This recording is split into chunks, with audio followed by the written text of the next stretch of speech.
Evet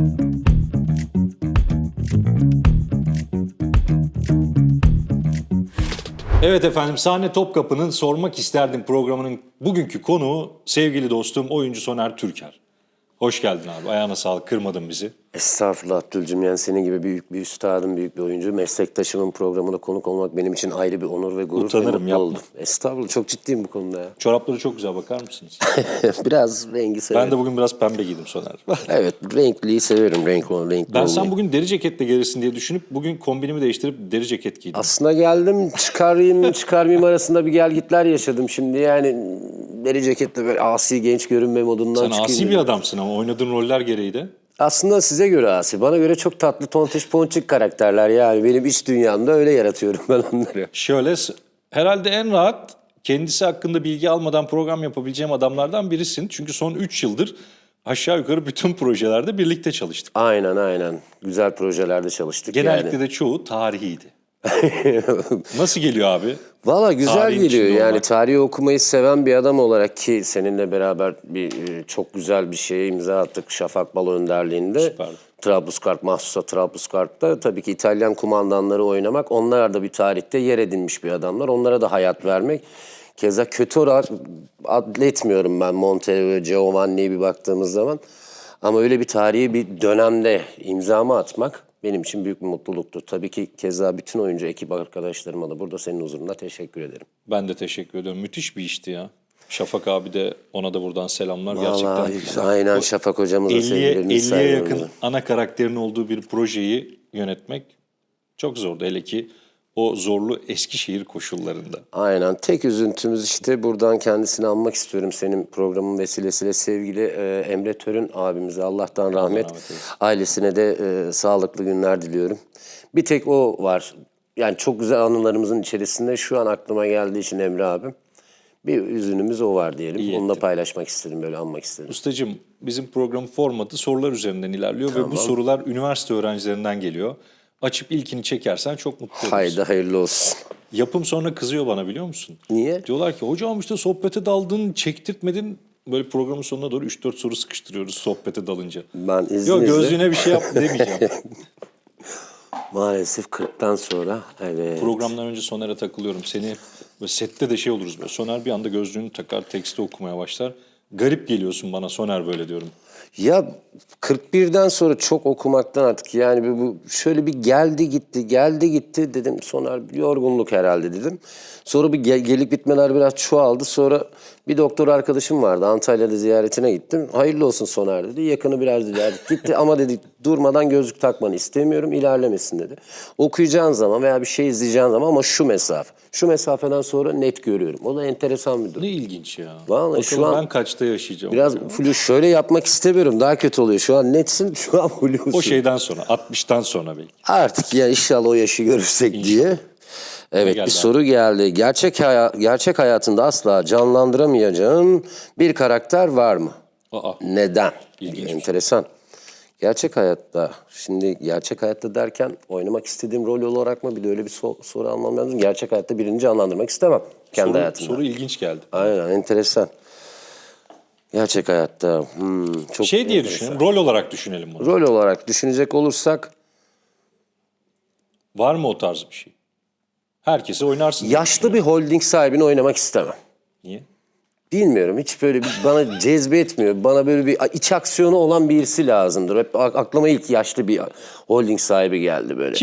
Bir şey soracağım. Kim geliyor aklına yaşlı bir holding sahibi deyince Türkiye'de? Ya mesela izlediğim diziden Medcezir'de neydi rahmetli kimdi? Can Gürzap, Can abi. Can Gürzap oyunu. Benim ya o senin bu tatta bir söylediğinde şey. bana hep şey geliyor. Hulusi Bey geliyor, Hulusi Kentmen geliyor.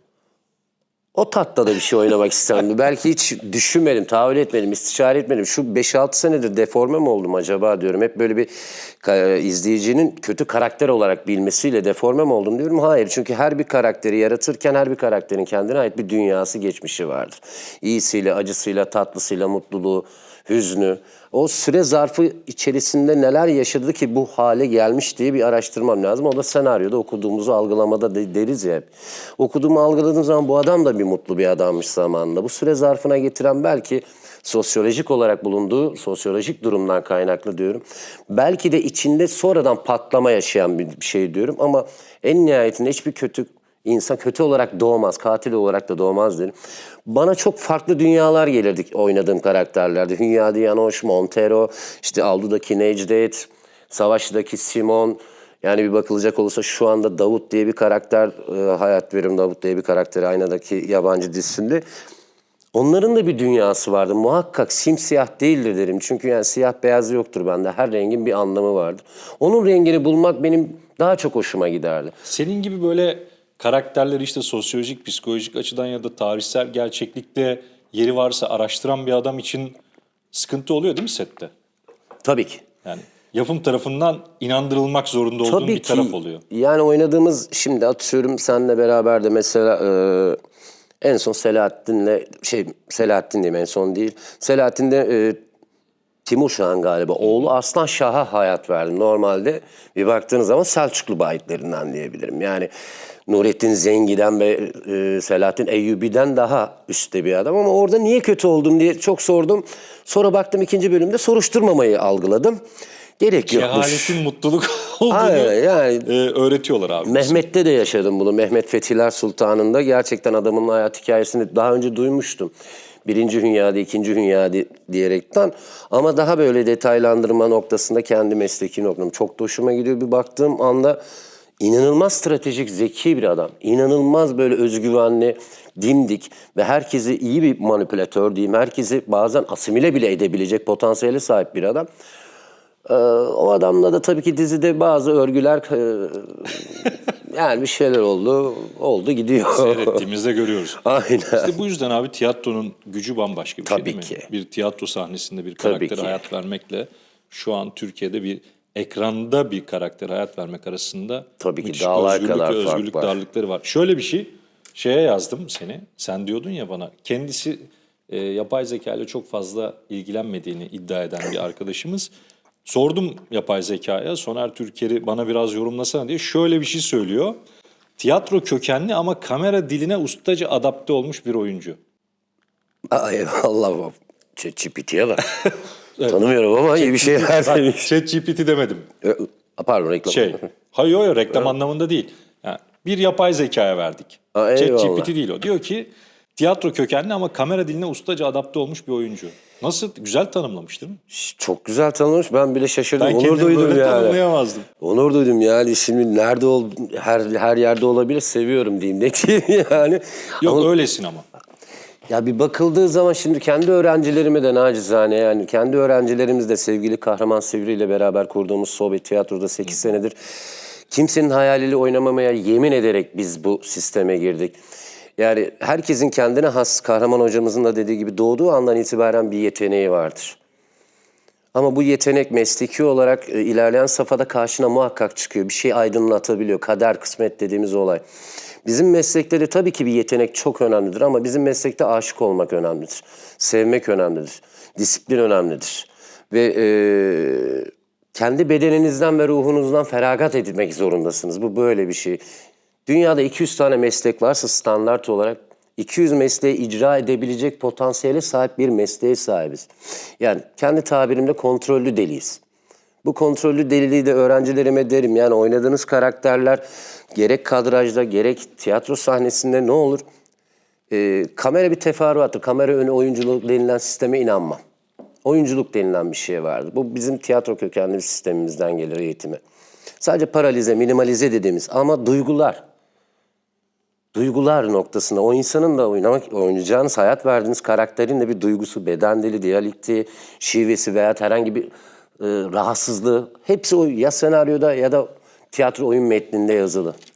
Tek istediğim işte alt metinleri iyi çözdüğünüz anda, hikayenin örgüsünü iyi çözdüğünüz anda ben kimim, ne istiyorum, neden istiyorum, neredeyim, ne zaman denilip onların alt metinlerini çözdüğünüz andan itibaren kamera teferruat oluyor ve mesleğinizle bütünleşip o karaktere hayat verip seyirci tamam diyor, güzel diyor. Şunu Bu yapma daha Soner. hayatında aldığın bu tarz bir şey var mı? Mesela ailen, arkadaş. Ya Soner şunu yapma. Tabii ki. Ne var mesela? Böyle spesifik bir şey var mı hayatında? Ya tabii ki yani ilk başlangıç olarak bu mesleği abi ne yapacaksın? Elinde altın bilezik Mesleği hesabı. yapma. Çok Ama değerli. onu hepimiz Yani- karşılaştık bununla. Şu an şöyle de bir şey de oluştu. Sert bir mizaç görüntüsü altında çok gülen bir adamımdır. Ve oynadığım karakterlerden dolayı bazı arkadaşlarımla işte şu an sevgili kahraman ustamla, hocamla beraber kendi tiyatromuzda Sobe Kabare çıkardık. Bir şarkı, bir kahkaha adı altında. İzninizle oyuncularım da Tabii, burada. tabii. Ece Gürsel. Kasım ayı itibariyle Evet, Kasım ayı itibariyle seyredilebiliyor. Ece Gürsel var, Etel Mürulyas var, Fulden Akyürek. Fulden Akyürek var, Arın Mersinli, Gizem Eroğlu, sevgili kahraman hocamın artık meslektaşım oğlu Yaman Sivri hep beraber çok güzel bir komedi. 7 skeçten oluşma, müzikli. Müziklerin Dili adına bir... Nerede oynuyorsunuz? Belli bir spesifik Şu an yeriniz var mı? belirli bir yerimiz yok ama bildiğim kadarıyla Ankara turnelerimiz olacak, Bursa turnelerimiz, Eskişehir, burada Dragos'ta oynayacağız, Hilton sahnesinde oynayacağız. Tarihleri biz paylaşacağız kendi tiyatro sayfamızda, Sobe'de. Yayından önce bizle paylaşırsanız tabii ki biz de çok mutlu paylaşmaktan olurum, sevinirim. mutluluk duyarız.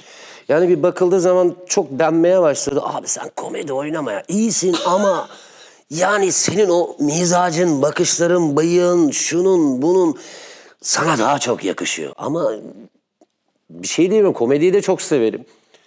O oynadığım karakterleri zaten çok seviyorum da niye diye sorduğum andan itibaren hep o akılda kalan karakterler geliyor. İşte Necdet'i geliyor, Selman'ı geliyor. bu Peki geliyor. tercih eder misin mesela? Şuradan örnek vereyim. Hani o oyuncu egosunun kaşınması hikayesi var ya. Bir iş geldi yine eski karakterlere benzer bir iş ve bu iş tutar diyorsun. Öteki tarafta riskli bir komedi rolü var. Aynı anda geldi. Ne yaparsın? Hani böyle garanti skora mı oynarsın burada yoksa abi ben bunu deneyeceğim mi dersin?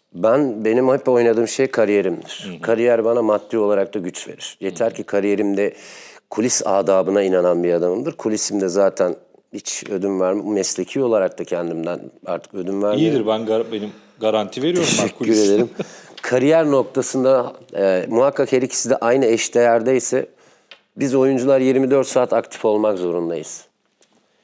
Çünkü görsel bir iş yapıyoruz ve görsel bir işte de bizim öğrencilerimiz bize inanan, vaat vermeden eğitim verdiğimiz öğrencilerimizin bizi geçmesi için mücadele verirken bizim nasıl yollardan geçerken asıl oyunculuk eğitiminden ziyade ilk önce öğrencilerime bahsettiğim şudur. Kendinizi ne kadar iyi tanıyorsunuz?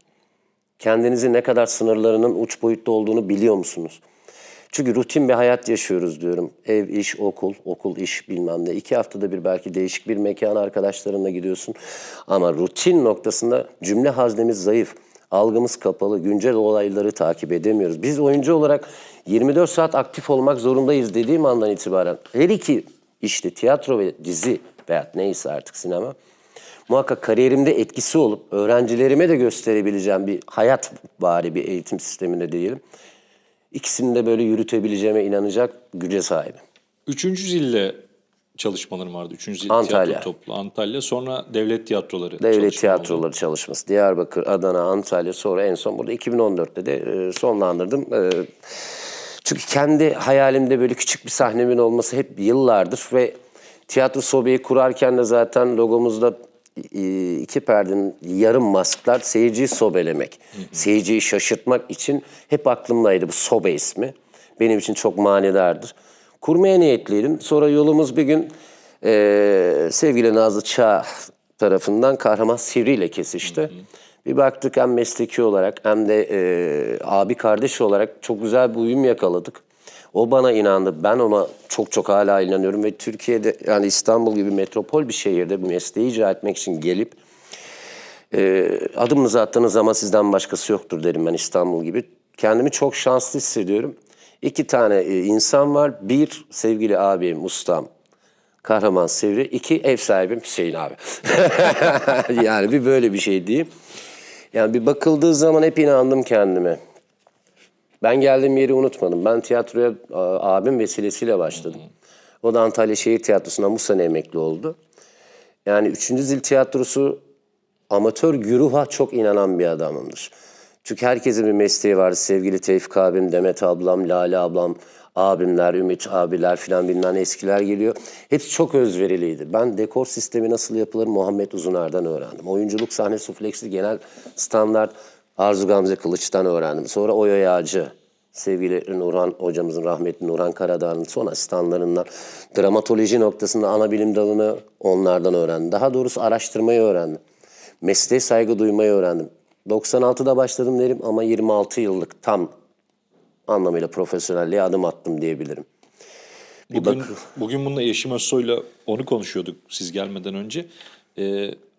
Eski adanmışlıklar sadece tiyatro özelinde değil, aslında birçok meslekte de yok. O adama, kendini adama diyorsun ya, dekor, ışık. Hepimiz mecburen aslında amatör topluluklardan geçip geldik bugünlere. O adanmışlık maalesef artık günün o tüketim hızında adanmışlıklar da çok az. Yok demiyorum yeni nesilde ama az. Eskisi gibi değil. Sınıflandırmak hiç istemem böyle bir kelimeyi kullanmak ama sınıflandırmaya başladık. Yani o bahsettiğiniz adanmışlıklar üzerine. Şu an rahmetli Rasim Öztekin ne der? Ne olur bizi geçin derdi. Ustayı geçin. Geçmek için çalışın. Ama o biraz ustanın da elinde. Tabii ki. Kendini geçecek insan yetiştirmek lazım. Tabii ki sen daha iyi bilirsin yani. Estağfurullah. Sevgili çok ünlü bir duayen, hiç tanışmadım. Çok isterdim. Sevgili Müşfik Kenter, buradan da Allah rahmet eylesin diyorum. Bugün bana bak, hep gitmişlerden geçiyorsun. Ya aklıma geliyor ama sana bakınca geçen gün bir paylaşımında görünce Yıldız Kent'i gördüm, onu Antalya'da oyuna geldiğinde tanışma vesilesine nail oldum ama çok isterdim. Bir baktım çok güzel bir konuşması vardı bir programda Yıldız Hanım'la Müşfik Bey'in. Yani o kadar etkilendim ki bir baktığım zaman gerçekten babam hep derdi, geldiğin yeri unutma oğlum yoksa unuttururlar seni derdi. Unutursun değil, unuttururlar. Çok ağır bir şeydir bu. Peki sana bir soru. Bu programın sorusu. Tamam. CV'ne yazsan çok garip kaçacak ama yapıyor olmaktan gurur duyduğun veya seni çok mutlu eden bir şey. Mesleki olarak mı geldi? Tamamen serbest. CV'nde yazsan çok garip, ne alakası var bunda diyecekler. Ama yapmış olduğun, yaptığın, hobilerin, yeteneklerin, işte ne diyorsan ona. Ha, çok enteresan soru. Sevgili Kahraman Sivri de burada, bak abi sana düşünme zamanı vermiş olduk. CV'ne, bu programın olmazsa olmaz bir sorusu. Hazır geldiğim yer falan deyince dedim. CV'me yazsam. Çok garip kaçacak. Allah Allah, bunun ne işi var burada? Neyse, bunu düşünürken sen bir soru daha çek o zaman. Tamam. Evet. Soru üstü soru. Aynen. Sadece bir sahneyle seni tanımış biri. Sence seni ne kadar doğru tanımıştır? Soruları kimlere hazırlatıyorsun? O zaman seni hiç tanıyamamış olabilir senin dizilerinde bir sahneyle tanırsın. Tiyatroyla tanınmak daha çok hoşuma gider. Egomu daha çok rahatlatır. Var mı egon senin? Herkesin egosu var. Nasıl çalışıyor sendeki? Yani onu kendi içimde yaşarım. Bunu kendimle istişare ederim. Yani karşı tarafa böyle bir ukalalık veya herhangi bir üstten bakmayla yaşamam. Yani bunu çok gördüm. Benden yani yaşça veya akranlarım yeni başlayan meslekler televizyon sektöründe gördüm. Yani hani bir bakıldığı zaman çaycısına kadar saygılı bir adamımdır. Sohbetimi ederim çünkü bu Soner Türker'in yapısıdır. Ama sahnede tanındığı andan itibaren o benim 2 kat üstündedir o insan. Çünkü tiyatro, çünkü mesleğim ve kökenim bu. Daha tatlı gelir bana. Düşünsenize yani sahnede selamınızı vermişsiniz. Ya ben sizin daha önceki oyununuzdan tanıyorum. Daha çok hoşuma gider. Bu benim egomu tatmin ve evde kendim mutlu olurum. Ona karşı böyle bir üstten bakma ve herhangi böyle ukalalık hayatta yapmam. Ama bir baktığım zaman o gün o benim altınımdır derim. Ama o çok ekstrem bir şey. Tabii. Casablanca müzikali oynuyoruz. Sene böyle 2004-2005'ler falan, daha okul yıllarındayım. Beşiktaş iskelesinden motora binip Üsküdar'a geçeceğim. Okuldan dönüyorum. Biri ya sabah ya akşam, tam da hatırlamıyorum şimdi ama biri şey yaptı böyle bana. Guten Abend mı dedi, Guten Morgen mı dedi, öyle bir şey söyledi. Yaptım, yürüdüm, gittim.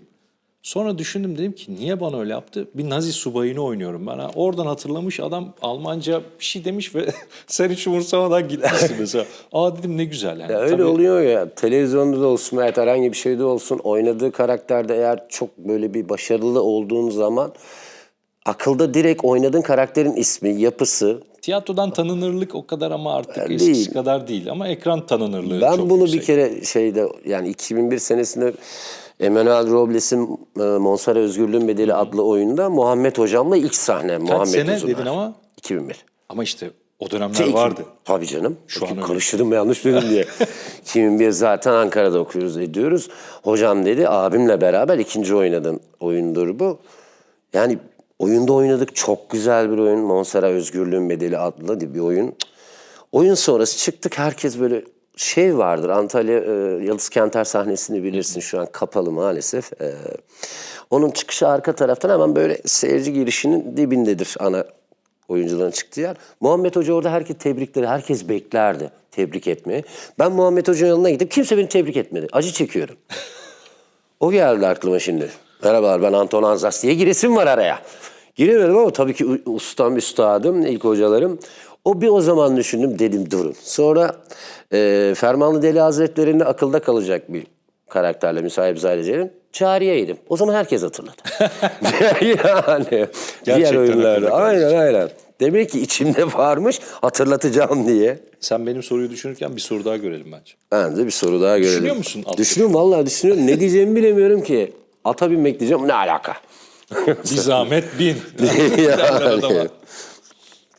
Sen ata dur hatırlamıyorum. Sen çekiniyor muydun atla? Yok, ben hiç çekinmiyorum. Sen seversin at binmeyi. Aynen çekinmiyorum. Ya ilk başta tabii bir Çanakkale projesiyle başladı. Ondan sonra Çanakkale projesiyle beraberki Kahraman abileydik. O esnada ağır ağır ısındım. Sonra bir destan dizisi denk geldi. Evet. Diriliş'te de yapmıştım ama onu fazla bilmemiştim. Destan'da tam teşekküllü çünkü bence at gibi bir varlığın yani 5 yarım ton altınızda ama dünyanın ölmeden önce yapılması gereken listelerine alınması gereken bir duygu. Ya o kadar güzel bir duygu yaşamadım ben hayatımda. Tabii ki ilk başta korktum, şey yaptım ama bir bağ kurduğunuz andan itibaren gerçekten dünyada ya rehabilitasyon zaten Kesinlikle. tımarlamak eski Osmanlı'dan rehabilitasyon merkezi tımarhane olmuş. Hayvanları tımarlatıyorlar işte. Tabii yani hayvanın öyle bir hissiyatı var ki normal böyle rehabilite olmak gereken bir adamı tamamıyla hemen hızlı iyileştiren bir yaratık. Ondan sonra hiç korkmamaya başladım. Hissiyat önemliymiş. Tabii her ata da binemem. Binmemekte fayda var. Tabii ki Burada bir de öyle buradan bir durum söyleyelim. var. Hiç hayatınızı tamamen değiştiren tek bir cümle duydunuz mu? O cümle neydi? Evet biraz önce babamın dediği gibi. Geldiğin yeri unutursan unuttururlar. Babamın çok güzel bir sözü. Böyle peki an kaybettiğin şey oluyor mu? İnsan bazen farklı yola düşebilir, böyle farklı bir kafa yapısına gidebilir. Hiç o noktadan çıktığın oldu mu? Tabii ki oldu. Bir dönem oldu yani. Bir talihsiz bir olay olduktan sonra ben bırakmaya karar vermiştim. O talihsiz olay. Mesleği mi bırakmaya karar? Evet her şeyle yani başka bir şeye yöneleyim. Çünkü yani başka karakterleri yani 2005 senesi benim için meslekte herhangi hiçbir şey yapmadığım bir seneydi. Yani bir talihsiz bir olay yaşandı. Ondan sonra dedim ki çünkü abimler, ailem destek oluyor, hocalarım destek oluyor ama başka birine hayat verme gücü kalmamıştı diyeyim ben de. Yani tamamen durdu beyin diyeyim. Ondan sonra kendimle başka bir şeyler yapabilirim dedim. Çok çalıştım yani çalıştım derken hani çok para aman çok fakirdik hesabında değil. Yani babam bize böyle öğretmişti. Yani simit de sattım, onu da yaptım. Türk Gecelerine gidip kendim geçici dövme yaptım. Bir şeyler yapabilirim dedim. Potansiyelim var dedim. Ve kafamı sadece kendimle uğraşayım derken 7-8 ay sonra hocalarım artık yeter. Bir defteri kapatacaksın ve geleceksin. Bir döngü o zaman yaşadım 2005 senesinde. Ama iyi ki de hocalarımı dinledim, ailemi dinlemişim. İyi ki dinlemişsin. Kesinlikle. Senin gibi bir oyuncu kaybolup gitmemiş. Estağfurullah, Ama teşekkür ederim. bu programın en büyük özelliklerinden biri farkındalık yaratıyor abi. Tabii. Gelen konuk bazı sorulara cevap veremeyince sohbet esnasında çıkıyor. Senin de Tabii, CV'ne tabii. yazsan çok garip kaçacak ama yapmaktan keyif aldığın şey dövme. Çok iyi dövme yaparım mesela olabilir. Tabii geçici dövmeyle. Hiç gerçek makineyle yapmadım ama hani Hint kınasıyla işte kına taşı odur budur. Çok yaptım Türk Gecelerini öyle para biriktirmek için yaz aylarında. Daha sonrasında da işte asetat kalemi aldım. Bir arkadaşım dedi ki abi şöyle bir şey var. Renklendirici aldım, işte bebeği aldım, şu aldım, kolye uçları bilmem ne, cam tüpler. Sonra pirinç üstüne isim yazma. Ve içine atıp onu kolye. Çok meşhurdu bir dönem. Tabii yani en Antalya'da fazla değil mi? 11 harf yazabiliyordum. Baldo pirinç kaliteliyse. O zamanlar ucuzdu baldo pirinç. Şey yapıyor muydun peki dövmeleri yaparken? Karayip Korsanları gibi, Johnny Depp gibi giyinip Ay yok o zamanlar biraz kiloluydum. Kilo gittikten sonra oturdu bu zaten. benzetirler seni çünkü. Benzetiyorlar. Ben çok sevdiğim bir oyuncu. Diyorum o da 9 Haziran, ben de 9 Haziran doğumluyum. Aa öyle mi? Aynen. Vay. Bir baktığım zaman kaderimiz inşallah dedim. Amber'e benzemez dedim. Yani o da bir dönem oyunculuğu bırakmış çünkü. Aynen falan. aynen. Sonra Allah korusun. Yani. Yani bir bakıldığı zaman sevdiğim bir aktör. Bir baktığımda tipolojiyi benzetmek için bir çaba gösterecek bir stil noktam yok. Çünkü sakalı bu kadar çıkıyor. Yani bıyığım böyle çıkıyor. Ben bunu kessem yani kimilerin ertesi sabah yine çıkar. Benim 1,5-2 haftayı geçer. Dedim ki ya böyle bir şey yarattım. Bir tutam sakala biri Anya biri Konya'ya bakıyor. Burada çıkmıyor, hiçbir yerde çıkmıyor. Dedim böyle bir şey olsun. Sonra biraz daha zayıfladım. Bir baktım Johnny Depp'e benziyorsun. Dedim o bana benziyor. Çocuk delleniyor Amerika'da. Soner Türker'e benzetiliyormuşsun diye. Kim Sıkıntıları oradan kaynaklanıyor değil mi? Ya aynen aynen. Oradan problem yaşıyormuş. Yani sevdiğim bir aktör abi. Hiç öyle bir benzetme çabam yok ama benzemekten de gurur duyarım yani. Eyvallah. Soner'cim bize ayrılan sürenin sonuna geldik. Estağfurullah. Sohbet çok hoş ama 30 dakikada kapatıyoruz programı. Estağfurullah ben teşekkür ederim. Soner Kafanız Türkiye'ye ağrıttıysa. geldiği için çok teşekkür ediyoruz. Senin için Konya Karabıyık Hatıra Ormanı'na bir adet Ne kadar güzel. fidan diktik Soner'cim. Ne kadar Kabul güzel. edersen Çok teşekkür ederim. ederiz. Efendim Vallahi bugün de sormak istediğimiz sonuna geldik. Soner Türker'le harika bir sohbetin ardından hepinize iyi günler diliyoruz. Haftaya görüşmek üzere. Başarılar herkese.